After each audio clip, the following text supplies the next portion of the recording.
of the indications that Professor Robinson has been dealing with in terms of clear codes to the handy-dandy one-dimensional chart. I work on in one dimension. So do I. Okay.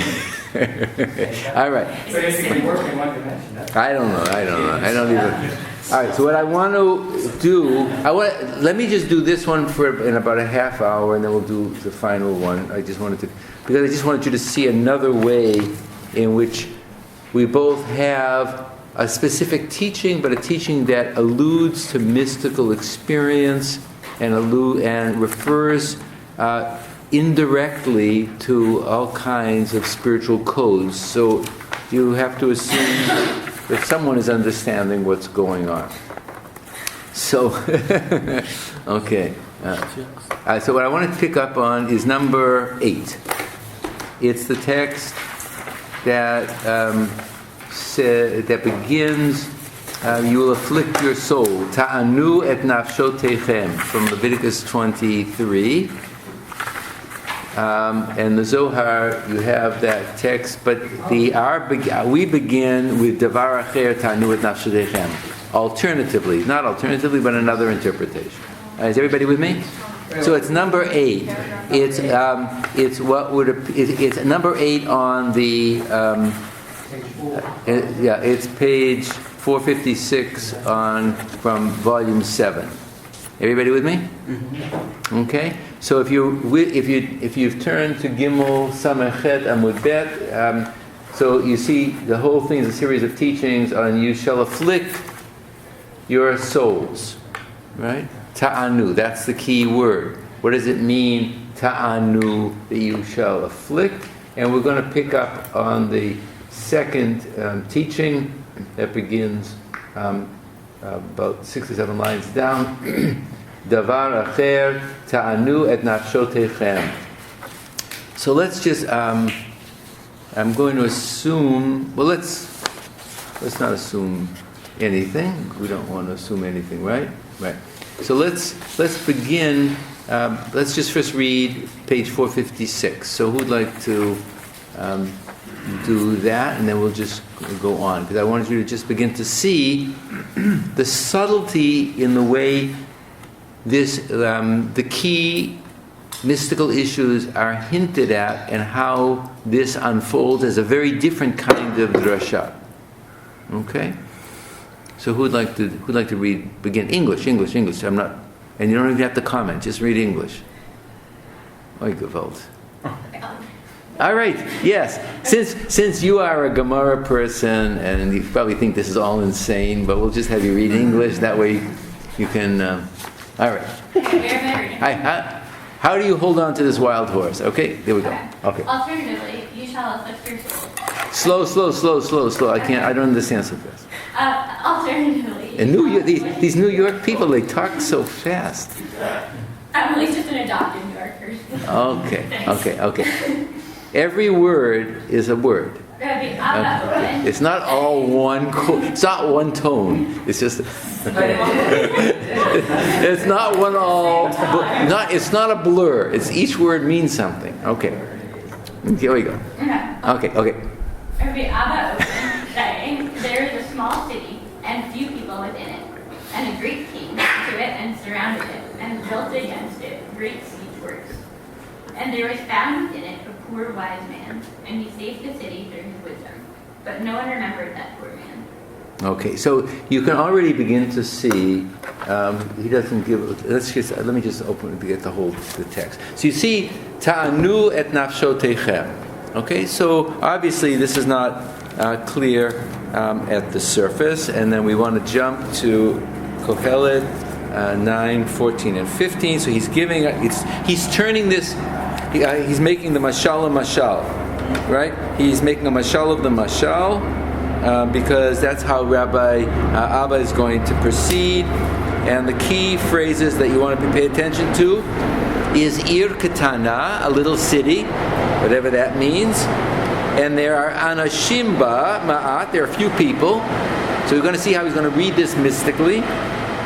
Uva eleha melech, and a king came into it. Okay, just notice what the words are, because that's not what the words are going to mean. Melech Gadol V'savav Ota. He surrounded her, the city. Okay? Uvana Aleha Mitzodim Gedolim. And he built upon her, or on her presumably, Mitzodim Gedolim, large ramparts. Okay, that's the great thing that this king did. Umatzava, and he found in her, in this city, the Ir Ketana, Ish Miskain Chacham. Okay, a poor, wise person. So obviously, you should already be alerted to the fact, although Matt says he doesn't understand what the relationship between his dilemma and this is the link. The link is that ani and miskain is the same, right? Is poor.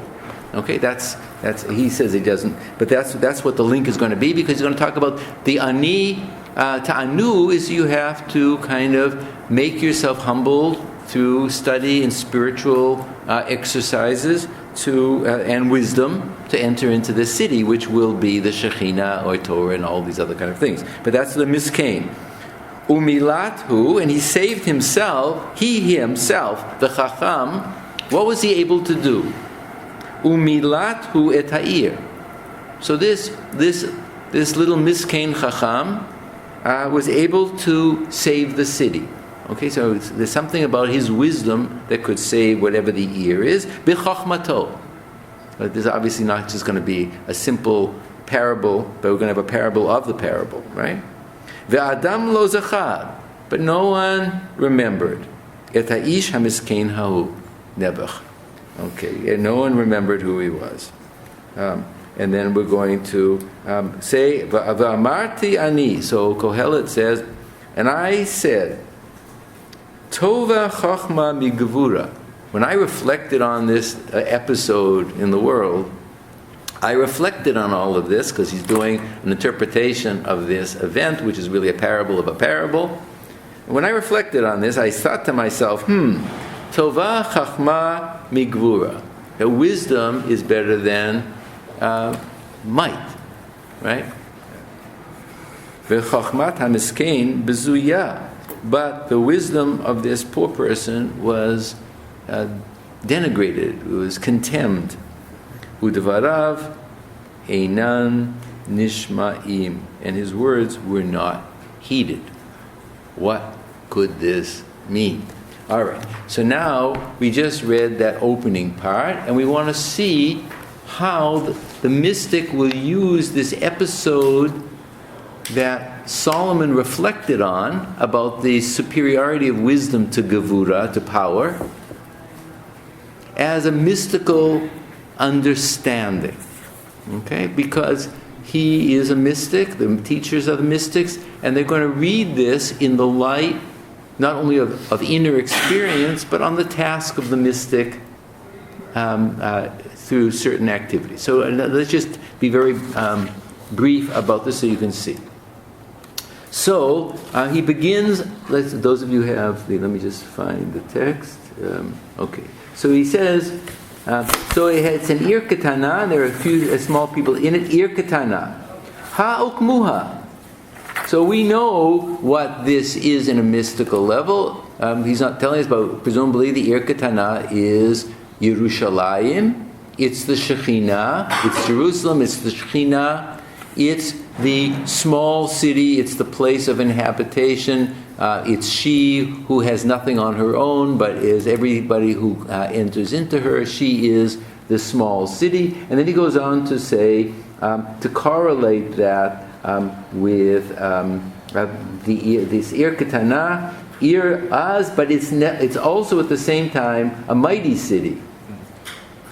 Lanu Yeshua, Yeshit Choma, and he's going to link this up with this other city that has chomot, because he's already just said that the king has built ramparts. So he's choosing a verse that is going to say that it's become city, it's become powerful, it's a small city, but it's also powerful, and it has ramparts, etc., etc. And he quotes another verse from Hosea, V'lo avo ba'ir, and I will not come into the city. So we have this issue that the king came into the city. And now we have this issue of under what circumstances would God or the king come into the city. So we have a series of verses that are thrown in relationship to our verse, but will now be given an integral interpretation. So this Ir Ketana is Ze'irahi. And Tehi Batra Amikola. Tata Amikola. So now we know that he's now alluding to the mystical level, right? Batra Mikola, it's Ze'ira Mikola, the smallest, because now he's just translating the small city. But when he says Batra Mikola, he's changed the metaphor. It's the last of all. The last of what? The last of all the heavenly gradations. It's Shekhinah. It's this lowest one. Mikola. Here we have a case where Kola would be the totality of this. And that's how I was understanding the Kol Hevel. All of these are Hevel. So that's, at least here when he says Batra Mikola, he's referring to all the gradations that are above her. Right? She is the least and the last. Tata Mikola, the lowest one. So Shoroi, Ravavin, Tekifin, Kadishin. And round about her are these mighty holy ramparts, which presumably are certain kind of angelic hosts that are protecting this Shekhinah and this lower realm. Okay, so he says, Ir HaKodesh, it's called a holy city. So we're making it clear that we understand this is Yerushalayim, and it's understanding that it's Shekhinah, and there are a few people in it who are Zakayin L'Salka. We should go on to, I'm sorry. So he goes on to say that there are a few people in it, and then he says, righteous people who come to dwell in it. So he says, so now he goes on to say, and he adds this other key verse, because now he's going to introduce the verse. He wants to get also who can enter this city of spiritual adepts. So he adds this phrase, Mi aleh bahar Hashem, who can ascend to the mountain of the Lord, or yakum bimkom kacho. So we already learned and stand in his holy place, but we said the city is also a holy place. So he's saying, who can ascend to Jerusalem? Who can ascend to the Shekhinah? Who can ascend to this lower realm? What is the kind of person who can ascend in spiritual and mystical consciousness? Right? Because Mi Aleh is not just who can ascend in a pilgrimage. Now this whole text is being understood. Who can enter this in this? So now notice, V'alda, and in this there are very few people. Right? Because there are very few people who are able to attain true mystical understanding. Right? Who can ascend, and there are only few who can do so. Right? So there's a very old phrase that's playing on some other rabbinic phrases. Uva eleha melech. Now, pay attention to what is done here from this point of view of mystical coding. Uva eleha, the king enters her, right? So now, who is the king? Da kutshebrichu, right? So you could say at the first parabolic level it's just God, but no, kutshebrichu is going to be Tiferet. Obviously, it's going to be a higher level. But now notice what it says after. What does it say after? The Aramaic. What does he say here? What does he say here?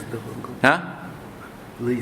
Yeah, I'm just saying how Matt translated this. Does he? I'm sorry. Does he? Did he translate? Yeah. Okay. So look what he says. Le'izdav gaba ulemishreba. He comes to conjoin with her as a zivug, as a mystical couple, in marriage. But notice what the Zohar has done.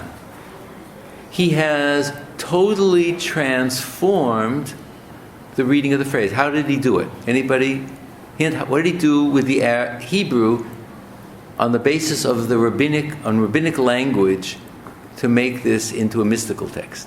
Ba'eleha. Good, exactly. Now, ba'eleha means to have intercourse in Rabbinic Hebrew, right? To enter in, right, means to have intercourse. So from a physical of the king entering the city, he has now been able to re-encode this mystical notion of the conjunction of the supernal king with the supernal bride, or the integration of one mystical dimension with the other. So the king who is Kuchabrichu has entered into that, and he surrounds her. Right? So now God circumvents her, and he builds all this around her, etc., etc. So he builds this. And now let's just jump down so that we. And he puts all of these crowns upon her, and he says that there are few people in it. And who is the person? It's the ish miskain, the poor person, or the weak person, or the person who afflicts themselves. And how is that person understood now? By quoting the next phrase from Psalm 24, which began, "Who can ascend to the mountain of the Lord?" is a person who is naki chapayim uvalivav, clean of hands and pure of heart. So this is the mystic. The mystic is the one of this level of purity who can enter into this. So now notice this simultaneity that's going on. The king couples with the bride, and the mystic ascends as if the mystic is a masculine dimension entering the bride. So the two things are presented simultaneously, so that the human who enters to purity and justice and righteousness, or mystical holiness, who enters into the mountain of the Lord, is simultaneous with the king entering the bride. They're correlates of each other. They're understanding the two is happening in a simultaneous manner. And he's called a miskain because there now is a reference to the cities of Miskanot, store cities. That these are cities that have all of these benefits. And then he goes on to talk about the Chacham is the one who is filled more than Mikola with studying the Torah and doing the works of God. That person can enter, and then it says the phrase that originally was "he will rescue the city" is turned into a passive verb, Ve'imalta, and the city will be rescued because of that. So we have a whole mystical universe of the mystic who enters in through the poverty of their life of perpetual study, and entering into Torah, entering into the commandments, is in a certain sense entering below into the city of the king. Right? The study of Torah, the doing of the commandments, is the entering into the mountain of the Lord below, which correlates with the divine unity above. And he goes on to describe the person, Adam, but no one recalled that person. He totally, again, rereads the phrase from the original pshat, which says you didn't remember him, but they said people didn't remember to do the commandments. It's a total rereading of that passage. So what I want to leave you with in this particular passage is this notion, which he goes on to say that the study, the wisdom of the miskain is itchabra to the words of the Torah. So notice how in this deft manner of recoding the passage in Ecclesiastes, he's talked about a certain kind of mystical conjunction below and above, right? And I think this is very telling about the way the Zohar speaks in a deft and very elusive manner. The ani, or the miskain, is the person who suffers and exerts themselves in a life of Torah. the conjunction with Torah and mitzvot is correlated in this text with entering the mountain of the Lord. And the entering of the mountain of the Lord is correlated with the parable of the king entering the bride. So these are understood to be simultaneous moments. Now there's the conjunction of the human into the world of Torah and the world of mitzvot is the symbolic correlate of entering the city of God and saving the city of God, which is to save the Shekhinah and to bring down the divine dimension to conjoin with her. So the human action produces a theosophical, simultaneous action, and you have a series of overlapping symbols, right?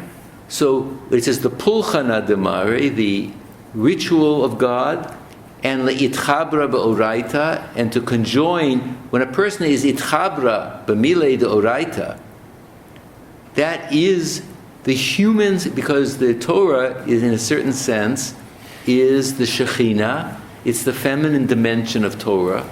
So that the mystical absorption in Torah is a mystical marriage with Torah, which is done by those who are pure, who enter, who are the few and the weak and the worthy ones, who enter into the mystery of its language, which is a mystical moment of conjoining with the bride, itchabra, right? It's a conjoining, and that's the same correlate with the king who is conjoined, is davga, with the queen, or this who enters into the city, which is the mating between the divine masculine dimension and the city. So you see this convergence of symbols being described here from above to below and from below to above.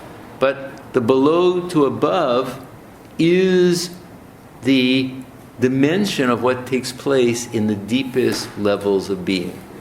The human worshipper who becomes miskain, and there's a double valence of miskain. Ta'anuat nafshotechem means that if you become miskain, you become impoverished in your life because you're totally devoted to Torah, but you also become arei miskanot. You become store cities because you are filled with the dimension of Torah, and you enter in to the miskanot, the store cities, which is Torah, and the arim of the Torah, the arei miskanot, is the city of God, right? You see how these symbols are overlapping. The city of God that God enters is the city of the miskanot, which are the fullness of the meanings of Torah, which the mystic enters through study.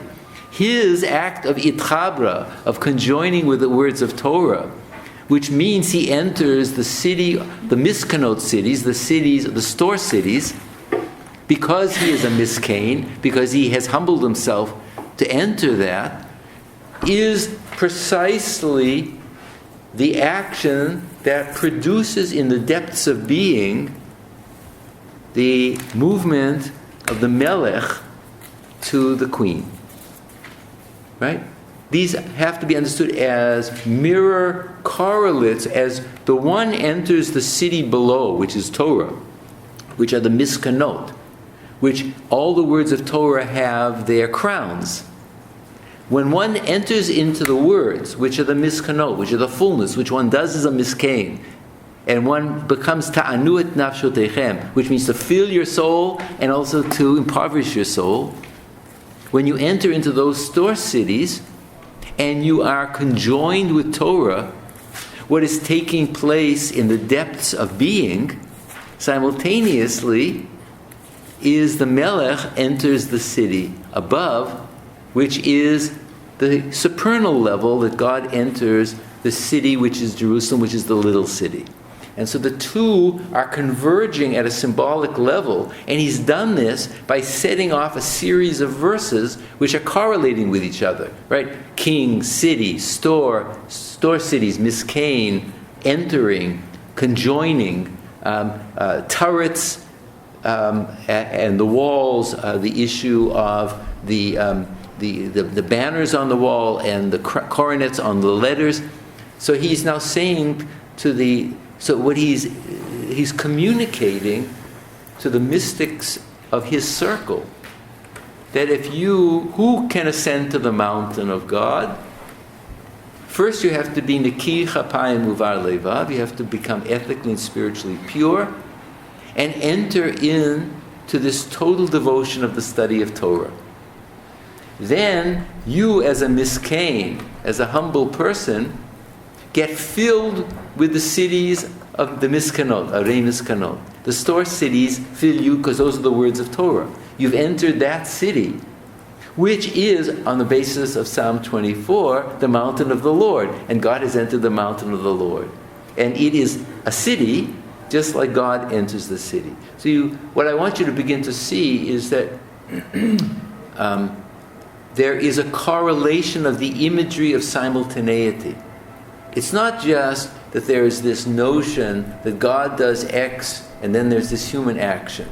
Human action and the theosophical domain are in deep metaphysical correlation. And it's the human being that is creating the unification between the Tiferet, the king, and the queen, or the king coming into the city. And now notice this final issue. And here, I'll just end at this point. There are two key issues. You remember there are two key phrases that are important. Number one, on the basis of Isaiah, when you come into the city, there is Yeshua, there's salvation. And he quoted Hosea, which says, Lo avo ba'ir. God won't enter into the city on high, because there's an allusion to the rabbinic understanding of Lo avo ba'ir in Hosea. God won't enter the city on high until you enter the city below through your study of Torah and the purity of your action. And that is the Yeshua, and that is the Imalta. I will be rescued because the Shekhinah now is in exile. God will enter his cosmic city. He'll be restored to unified wholeness and be restored from the brokenness or the separation of exile when the human being devotes themselves here in Spain in the 13th century to purity of heart and enters into the cities of Torah.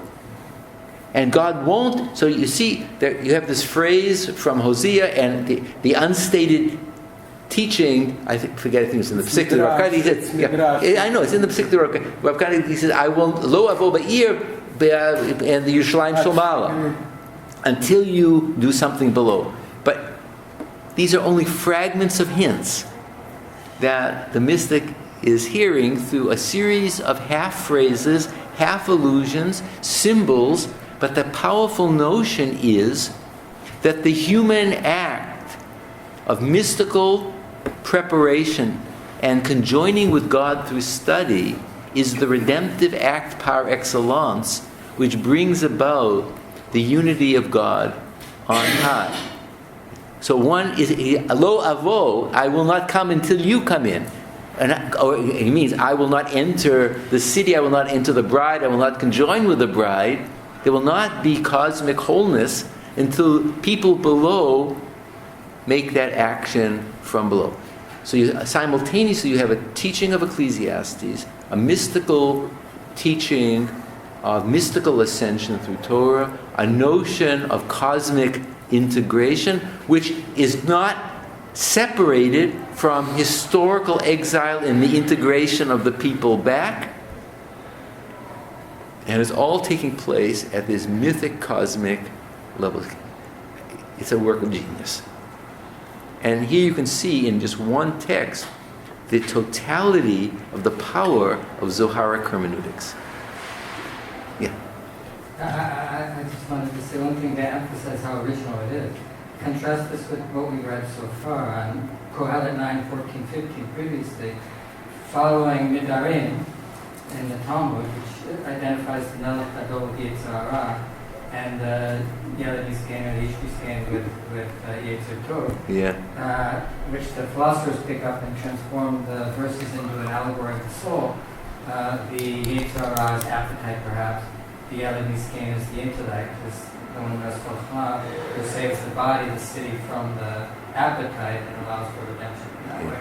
Here, they've transformed it into It's a revolution in a sense, but it's a remarkable. But also notice how elusive with an A and elusive with an E it is, and how delicate. There's nothing of the crass sexual imagery. It's all dealt with in this kind of, I don't know. There is a way of talking about the mystery that preserves the mystery, and even the eros, without crossing the line. But the other thing I want to mention, it seems that it doesn't quite work, or there's one thing missing. There's one detail missing, which maybe is the rabbinic association of the Elisha Gallico Yitzhara.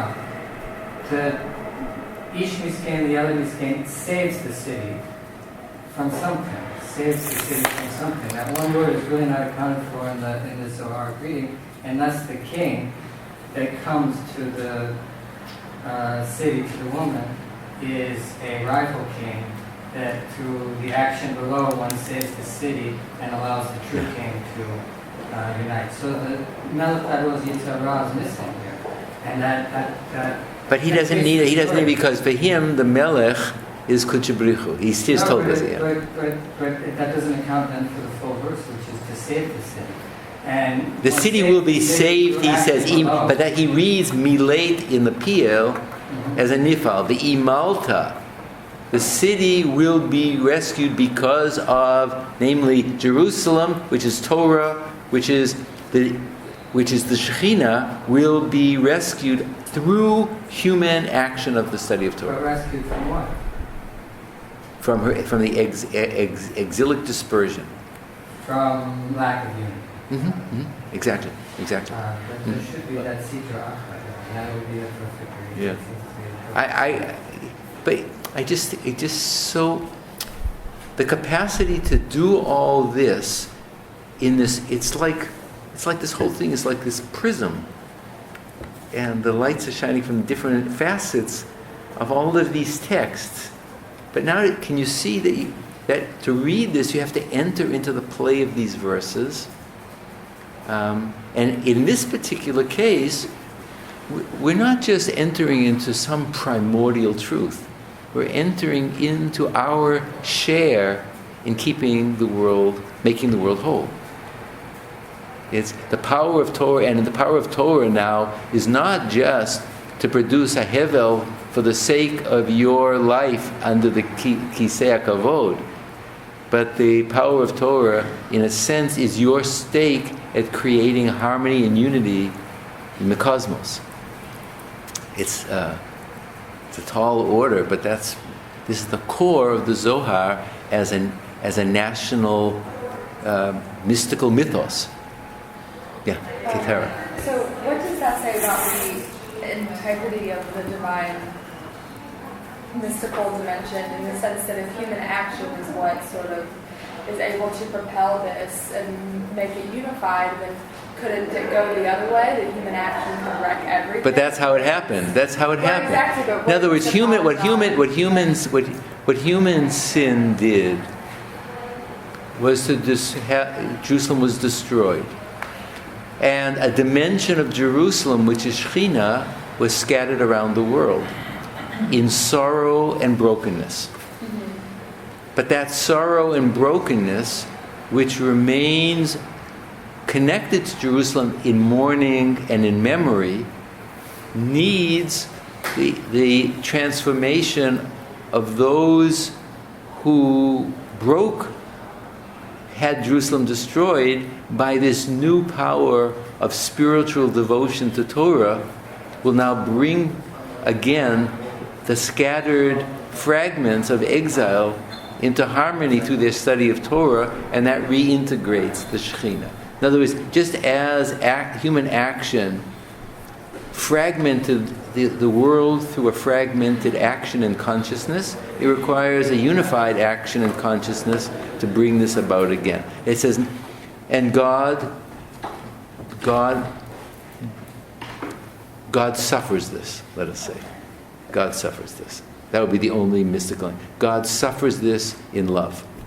That's the only way you can understand it. In terms of the historical evolution of that idea of the Shekhinah as being exiled, are we right in placing that here? I mean, because what I know about this is Sholem, and I know that perhaps that's not the best source, but after the exile itself from Spain, is this idea strengthened that there was an original exile of the Shekhinah, or is it present? Let's just stay with this particular text, Yeah. because for Sholem and his understanding, that is the Shvirat HaKelim. This is a cosmic rupture. Yeah. Here we're talking about notions. This is a transformation of all the midrashim of Shechinta B'Galuta, that the Shekhinah goes into Galut at the time of the exile. But now this is understood as a kind of a cosmic fragmentation that's enacted at the historical plane. So the historical transformation is what reintegrates the cosmic harmony as well. But there is the idea of the exile is already there. Oh yeah. But we already have that notion of the Shechinta B'Galuta in the Mechilta de Rabbi Yishmael. Oh. Yeah. So could we correlate this interpretation to the Hevel U'U'Duach? To the who? Hevel U'U'Duach. So to bring this, If you want to. and just bring the whole thing back. Go ahead. Go for it. That would make sense, right? So if this Hevel could have a positive Right. meaning, that is if it's beyond. Right. Again, it's negative when it's 100%, but the only way to actually bring it to the positive meaning beyond the sun is this exact conjunction between the Yeah. bottom. But the emphasis on that text was one's own spiritual salvation and so on. But here, the emphasis is on itchabra, to conjoin with the words of Torah. Right. So it Which is has. beyond the sun and under the sun. Look, you can bring. Yeah, it's all part of a massive web. But it's interesting to see where the pressure point here is. And the pressure point here is on the mystic who participates in a communal act of study. And it's quite remarkable that Ta'anu et nafshotechem is that this is the task. This is the spiritual task. To become a miskin, to enter in, it's a spiritual poverty. And it has a variety of dimensions. I don't want to go too far. One aspect is to be a miskin and to be impoverished through the study of Torah, and that way one becomes the Arei Miskanot. The other thing I would just bring out to you, just for your own edification, and it was first mentioned by Fritz Baer in his the original volume of Jews and Christian Spain, is that the new emphasis on spiritual poverty might have been influenced by the Franciscans in the 13th century, where we see this, and this appears particularly in the Raya Mehemna, but there's a whole strand that he argues in a very interesting way that may have influenced the new emphasis on spiritual poverty. But it's a spiritual poverty that is expressed in characteristically Jewish ways. It's not ascetic withdrawal. It is a new mystical marriage with Torah. But it's beyond what we see in Avot Dalet, right? The what? It's beyond what we see in Avot Dalet. It's not only Magnum Sadish Dev. Right. It's way beyond that. Right, of course. Can I go a little bit more crazy? If you want to go crazy, go. No, because it just occurred to me that the Talmud of Shadchan, the Talmud, when it discusses what that really means, its first question is, so what does that mean, Talmud of Shadchan? Should I sit under the sun, right? And then it brings different. I'm going to let you meditate on this. I'm not going to. Okay. No, but It's good. It'll be good for you. Maybe it won't be good for you. I don't know. But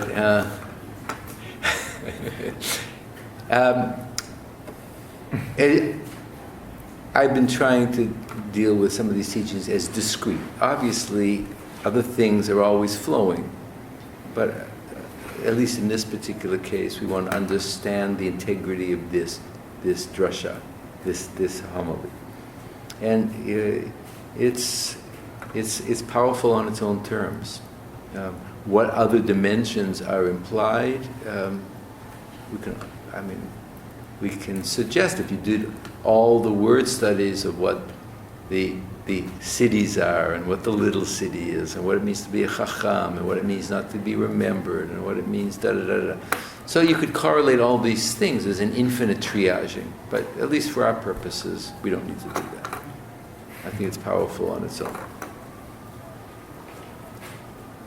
Is there a integrity and consistency throughout the Zohar within this kind of system? Like if you see the Talmud say something in one place, it can contradict itself, and that's not a question. Yeah,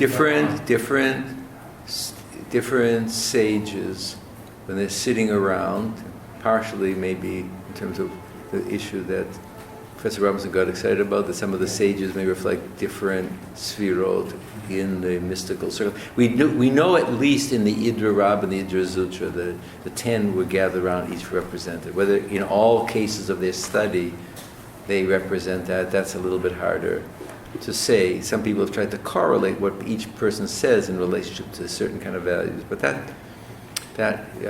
but when they are studying, different people may read the sequence of the verses in relation to different dimensions of the sphirot. That is not considered to be contradiction. It's just the understanding the mystery of God is asymptotic, right? You're just coming at it infinitely, and you never get there through interpretation. And sometimes people stop and they kiss each other. This is great, he says, Ashreichem, if I only came into the world to hear this, my life would be... So they hear something that works, but that doesn't necessarily mean that it's the only truth, because the truth is also a joke. One can line up the Sphirot quite happily, but one could line up the Sphirot quite happily throughout the text, and they all... Don't worry about that. Don't worry about it. I'm not worried, I'm just curious. No, if it helps, but then you're reading from the notes up. That's what In other words, read the text and see what demands interpretation and what seems to demand a symbolic reading. Sometimes we see here, it demands a symbolic reading. It says, Da Kuchabrichu, and this is the Shiva Dargin. So they're telling us. Sometimes, he's not saying Lova Ova. Sometimes the phrase is a little bit more elusive. So I prefer to try to read the living energy of the text and see what's going on. And obviously, the more experience you have and the greater sophistication you have as a reader of Zohar, the more certain things will fly out and suggest themselves. But I think in some cases, I think the only way that I would make a differentiation of what we've studied today is, for example, I think that a text like this last one is probably spoken within the Chevraya, among themselves, in terms of their great task. I think the one where it's talking about saving your soul and doing all this is probably seemingly directed outward to people who need a little bit of exhortation for why you should study Torah. But maybe not. I just don't know. I don't. No, I just thought I'm with you. I'm an ear katana. I just thought it was the difference between Professor Robinson and yourself in terms of lining up the word Amar and Qohelet with the Sphirot. It may be possible. It may be possible. I think they're just okay. If it works, you only know if it works if it seems to work. And what compels one from within the text? Is there a compelling move towards linking these things up, or can certain symbols be sufficient? So I stay with that. I'm not going to do it today because we're just about up to time, but look at the very last text when you go home, and you can see how every word has 70 aspects and every 70 aspects has an infinite number of gradations and gavanim. This is to suggest to Dov that there is no one way to do it. Depending on your spiritual aptitude, your relationship to this. So really this is not very helpful. This diagram. It gives We're us back. kind of a broad... Well, look, if it gives you a sense of something of the map, great. I'm just saying it's not a GPS into the cosmic realm. Thank God. So it's, it's what it may help you do is to have a certain sense of what some of the terms might mean, or the overlapping symbols, or the multiple symbolic possibilities. But as we saw in a text like this, the same, word, scripture, city, mountain, are all entering mystical matter. I mean, you have overlapping symbols. So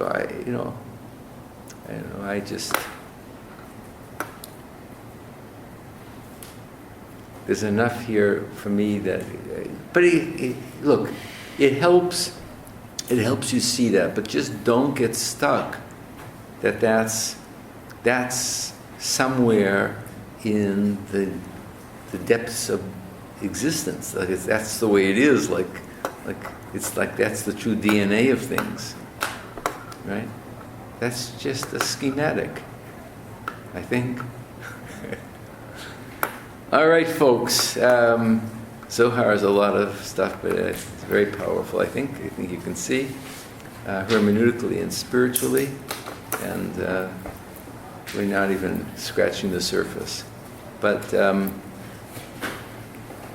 next week, I think, let's go over the Al Sheikh.